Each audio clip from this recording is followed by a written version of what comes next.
And finally, I would like to call upon Sri Charan Narzari, who is also ALRS. His rank is 47.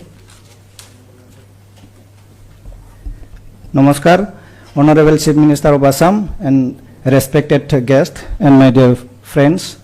More naam Charan Narzari, moi Kokrajhar district mane Ranipur village eta forest village ase. এই forest village মোৰ জন্ম হৈছিলে তাতে মই মোৰ primary স্কুলটো তাতে কৰিছিলোঁ মই যেতিয়া মানে প্ৰাইমাৰী স্কুলটো কৰিছিলোঁ এইটো সময়ত মানে মোৰ আমাৰ গাঁৱৰ স্কুলটো নন প্ৰভিন্সিয়েলাইজ আছিলে এতিয়াও নন প্ৰভিন্সিয়েলাইজ আছে এইটো স্কুলত মই পঢ়ি পেলাই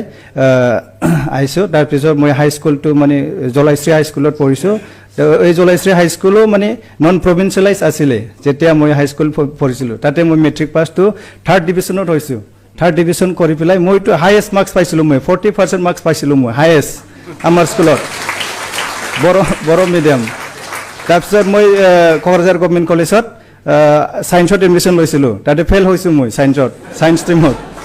তাৰপিছত মই আৰ্টছত এডমিশ্যন ল'লোঁ আৰ্টছত এডমিশ্যন লোৱাৰ পিছত মই মানে 2nd ডিভিজন পাইছোঁ 2nd ডিভিজন পোৱাৰ পিছত মই ইকনমিক্স অনাৰ্ছ লৈ পেলাই গ্ৰেজুৱেশ্যনটো কৰিলোঁ তাৰপিছত আকৌ মই গুৱাহাটী ইউনিভাৰ্চিটিত এডমিশ্যন লৈছিলোঁ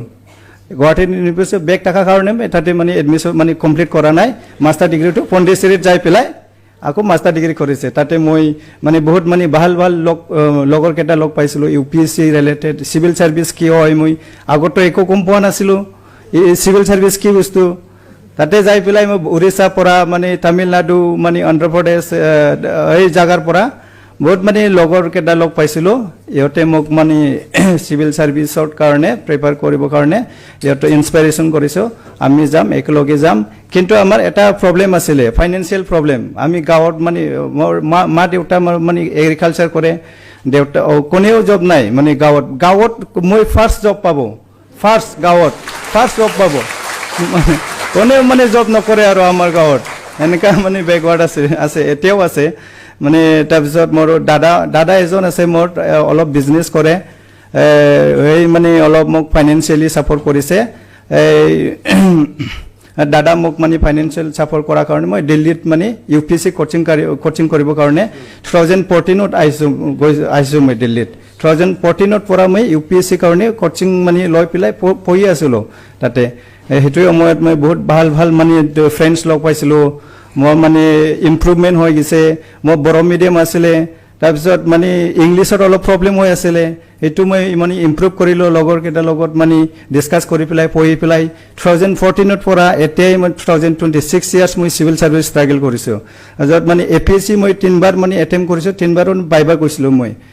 এইটো 3rd টাইমত মই এতিয়া মানে ALRSত ছিলেকশ্যন হৈছে আৰু এইটো মোৰ মানে লাইফত মানে বিগেষ্ট এটা মানে ছাকচেছ নিচিনা মই ভাবোঁ আৰু সেইটো কাৰণে মই APSCত মানে বহুত মানে থেংক ইউ আৰু আসাম গভৰ্ণমেণ্ট বা APSC মানে জেনুইন বা ট্ৰেন্সপাৰেঞ্চি হৈছে এইটো কাৰণে বহুত মানে থেংক ইউ আৰু মই এইটো ক'ম আৰু মানে নেক্সট মানে জনে মানে হাৰ্ড ৱাৰ্ক কৰে বা মানে পেচিয়েন্স লেভেল হাৰ্ড ৱাৰ্ক সিনচিয়াৰিটি বা এনেকা থাকিলে মানে এদিন নহলে এদিন সাকসেস হবই আৰু এটো মেটাৰ নকৰে কি পাৰ্সেন্টেজ কম বা কিবা মানে আৰ্টস স্ট্ৰিম বা বড় মিডিয়াম বা অসমীয়া মিডিয়ামৰ পৰা আহা মানে স্টুডেন্ট বিলাক মানে এটো এক্সামটো ক্লিয়াৰ কৰিব নোৱাৰে মানে কষ্ট কৰিলে সবে মানে সাকসেস হবই আৰু কষ্টটো মেইন কথা মানে সিনচিয়াৰলি ফলো কৰিব লাগিব এটোৱে মেইন কথা এটো কৈ পেলাই মই থ্যাংক ইউ